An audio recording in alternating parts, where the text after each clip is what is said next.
নমস্কার।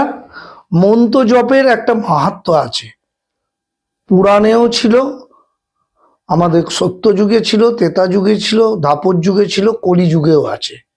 সুতরাং মন্ত্র জপ কিন্তু জীবনে মেন উদ্দেশ্য হওয়া উচিত।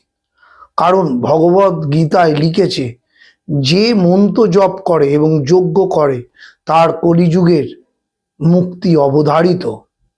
শুধু এই সংসার জীবন মায়ার জগতে পড়ে থাকবেন না। মুক্তি পেতে গেলে, ভগবানের সাথে মিলিত হতে গেলে আপনাকে মন্ত্র জপ করতেই হবে। সেই শিব মন্ত্র হোক, দুর্গা মন্ত্র হোক, কৃষ্ণ মন্ত্র হোক, কিন্তু কলিযুগের মেন মন্ত্র কৃষ্ণ মন্ত্র। ওং নমো ভগবতে বাসুদেবায় এবং হরে কৃষ্ণ কৃষ্ণ কৃষ্ণ হরে হরে, হরে রাম রাম রাম হরে হরে।